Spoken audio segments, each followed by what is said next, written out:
Վերադառնալով գյուղացիների խնդիրներին, պարոն Կարապետյան, դուք խոսեցիք մթերման կայանների մասին,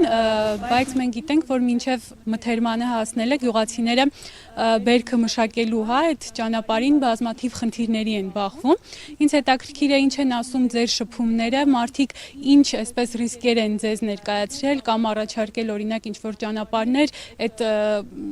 հնարավոր անհնար ռիսկերը կառավարելու համար։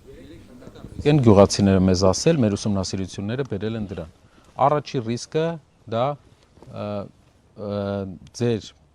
թվարկած ռիսկերից առաջինը ջրի խնդիրն է։ Հայաստանում շատ գյուղեր, շատ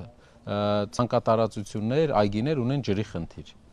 Ոռոգման համակարգի խնդիր, չնայած որ Հայաստանը ջրառատ երկիր է, մենք 5 միլիարդ կուբամետր ջուր ունենք տարին։ Ու մեծ կորուստով օգտագործում ենք տարածաշրջանի,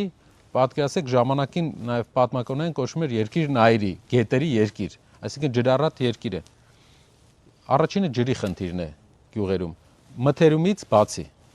Երկրորդը վարկերի խնդիրն է։ Մարդիկ սեզոնի սկզբին վարկ են վերցնում եւ չգիտեն տարվա վերջ ինչ գնով են վաճառելու բերքը։ Բոլոր գյուղացիական տնտեսությունների հետ, մանավանդ Արարատյան դաշտում, մենք ում հետ հանդիպում ենք, բոլորը ասում են, որ վարկերը 2 տարի լավ է գնում, 3-րդ տարի խնդիր է ունենում, ամբողջ կյանքը վարկերի տակ են մնում մարդիկ։ Եվ երրորդ խնդիրը, որ մենք տեսնում ենք հերթականությամբ, դա տեխնիկայի, գյուղտեխնիկայի խնդիրն է։ Հայաստանը փոքր երկիր է։ Հայաստանում գյուղտեխնիկա ապահովել ամեն շրջանում հեշտ բան է, ժամանակին դա եղել է ու դա բերել է նրան, որ գյուղացիական տնտեսությունները հնարավորություն ունեն ժամանակակից տեխնիկայով իրենց մի տեխնիկայի պարկը կարող է սպասարկել մի ամբողջ շրջան։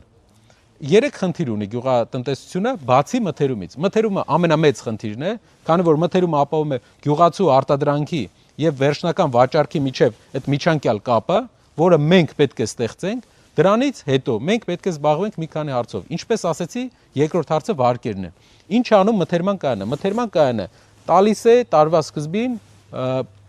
օրինակ սիլիտրա կամ այլ տեսակի պարտանյութեր, որպեսզի մարդը վարկ չվերցնի, որպեսզի պարտանյութ ունենա։ Ապահովում է կայունություն նաև գյուղացու համար, որ դու այս գնով կարող ես վաճառել։ Դա վարկունակության վրա բավական ազդեցություն է թողում։ Բանկերը ավելի քիչ տոկոսով կկարողանան ֆինանսավորեն,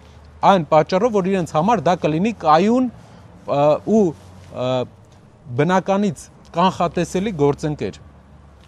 Գործընկերը կիմանանք, թե բերքը ինչքանով է։ Բանկային համակարգին ծանոթ լինելով ամենակարևոր բանը բանկերի համար կայունությունն է, կանխատեսելիությունն է։ Եթե մենք կարողանանք այնպես անել, որ գյուղացու համար գինը տարվա սկզբից պարզ լինի,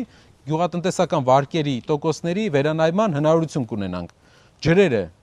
ոռոգման համակարգը երկրում ունի բարեփոխման կարիք։ Մթերման կայանները անելուց հետո, խնդրում եմ ուշադրություն դարձնել իմ ասացի վրա, այն քայլերից հետո, երբ մթերման կայանների process-ը մենք իրականացնենք, երկրորդ քայլը պետք է լինի ոռոգման համակարգի եւ գյուղտեխնիկայի ստեղծումը, պարկերի ստեղծումը բոլոր շրջաններով Հայաստանի։ Դա բերելու է նրան, որ պարկերը օգնելու են արտադրողականություն ավելացնել, տեխնիկայի պարկերը, որովհետեւ կորուստը քիչ է լինելու։ Եվ ջրի հարցը լուծելով մենք բերքատվության ավելացում ենք ունենալ։ Կոպիտ ասած, այս պայի դրությամբ մենք բերքը վաճառելու խնդիր ունենք։ Դեռ ապահովենք վաճառքը եղած բերքի, հետո ապահովենք բերքատվության աճը ոռոգման համակարգի լավարկման միջոցով, տեխնիկայի պարկի միջոցով։ Իսկ վարկերի առումով մթերման կայանը ամենալավ գործիքն է, տալիս է կայունություն, վարկերի տոկոսի ցածր լինել, քանի որ բանկը իմանում է, թե ինչ գնով է նա բերքը վաճառելու։ Եվ երկրորդը նաև պարարտանյութեր, հնարավոր է նաև դիզել տա, որի դիմաց կստանա մթերք։